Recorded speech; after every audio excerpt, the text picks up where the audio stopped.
Ndoa ni vitu vitano. Ndoa ni moyo wako. Uliyemuoa yupoje ndani ya moyo wako? Ili ndoa yenu, mapenzi yenu yadumu, je, mke huyo yumo ndani ya moyo?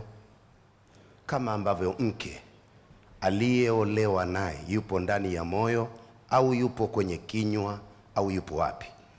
Ili ndoa idumu, ni lazima ajikite ndani ya moyo huyo mwenza wako. Lakini ndoa ni mwili wako. Mwili wako unamtumikiaje uliyefunga naye ndoa? Kuanzia makutano yenu. Katika jumla ya vitu ambavyo vinaharibu ndoa ni mwili kutotumika ipasavyo kwenye ndoa. Lugha nyepesi ya Bwana Mtume Muhammad sallallahu alayhi wasallam, inna Allaha kataba al-ihsana ala kulli shay. Mwenyezi Mungu amelazimisha kupatia kila kitu. Naomba munielewe, mmeoa, mwili wako ukapatie. Kama hujanielewa, tafuta mtu mzima baada hapa akuelekeze. Mwili kama haujatumika vizuri kwenye ndoa, ndoa hiyo itaparalyze. Lakini ndoa ni ulimi wako. Namna gani maneno unayoyasema kwa mkeo? Mtu mmoja alisema, kalmus lisani anka min kalmis sinani. Kalmul lisani anka min kalmis sinani. Jeraha la ulimi laumiza zaidi kuliko jeraha la mkuki. Hakikisha ndoa yako inakusababishia kila siku uwe msanii wa maneno. Mara nyingi huwa nasema, mwanamke hakuna kitu anachokipenda kama kusifiwa. Mwanamume ukipenda kusifiwa, tutakutilia mashaka. Tabia ya kupenda sifa ni ya mwanamke, na mwanamke usipomsifu haamini yupo na wewe. Na wala si shida kumsifia mkeo. Hebu jaribu kutengeneza mistari, msifie mwili wake, msifie macho yake, msifie maneno yake, msifie na msifie, lakini si mbele za watu. Unapokuwa naye, ulimi wako uwe ni chachu na chanzo cha kutunza ndoa yako. Bahati nzuri, mara nyingi huwa ninasema, katika wengi waliosema hapa, mimi mwenyeji zaidi kwenye ndoa. Huu ni mwaka wa 34 mimi nipo kwenye ndoa. Sio wajana, sio wajuzi. Ndoa naijua vizuri. Na miaka 34 nipo kwenye ndoa. Kwa hiyo mimi ndoa naijua miguu yote miwili. Hakuna kitu bora kama ulimi wako. Lakini pia ndoa ni akili yako. Ni namna gani unatafakari katika kuboresha ndoa yako, upande wa maneno na matendo. Nini unachomfanyia mkeo? Nini unachomwambia mkeo? Uwe ni usanii unaoundwa na akili yako. Kwa nini tunaambiwa wazee wetu? Sheikh Nuruddin amesema baba zetu na mama zetu walivumiliana mno mpaka matokeo yake wamezikana.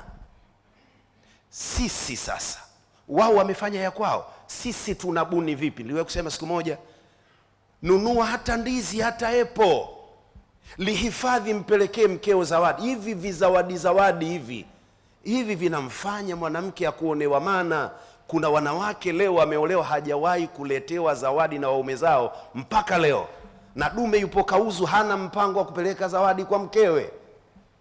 Sasa wewe ukiwa mbabe, nenda kalinde uwanja wa Taifa, watu wasiingie bure mpirani. Sio kwenye ndoa. Ndoa inahitaji ulaini. Ndio ile aya aliisoma mmoja hapa, an khalaqa lakum min anfusikum azwajan, ile aya 21 surati Rum, ile waja'ala bainakum mawaddatan wa rahma. Nini rahma? riqatun fil qalbi tahtadhi tafaddula wal ihsan. Kwa hiyo nakuombeni sana akili, kuwa mbunifu sio kitu kidogo kwa mama mkwe.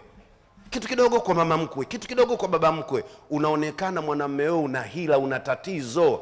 Mambo mengine komaa, kuwa mbunifu. Babangu walikuwa wanasema, Waswahili wanasema mvumilivu ula mbivu, lakini babangu walikuwa wanasema mmoja akiwa moto basi wewe kuwa maji. Sio kila kitu cha kubishana, alafu mwanamume ashindani na mwanamke. Mwanamke anazoza na wewe unazoza, na kuombeni sana akili. Lakini 5, ndoa ni masikio. Kipi unakisikia kuhusu mkeo, na mke kipi anakisikia kuhusu mumewe? Masikio haya mawili ukiyafungua vibaya bila ya kuyachanganya na kilichomo moyoni na akilini, kila unachokisikia unakifanyia kazi. Maisha yamekushinda, na hasa Dar es Salaam. Rudi kwenu. Dar es Salaam unatakiwa uwe na masikio, lakini sometime jifanye kama usikii. Kwa hiyo masikio yenu, wanandoa wa leo, kuweni makini sana. Mwisho mtu mmoja alisema, innama dunya ta'amun wa sharabun wa manamun fa idha ma fata hadha fa ala dunya salam. Dunia hasa ni mambo matatu: ule unachokitaka na unywe unachokitaka, na sio ule ulichokipata. Kuna wengine wanakula walichopata, wana hamu ya biriani, wanadondoka kwenye ugali na bamia, alafu wanalisifia bamia. Bamia haliwezi kuwa tamu mjomba, ni kufeli tu.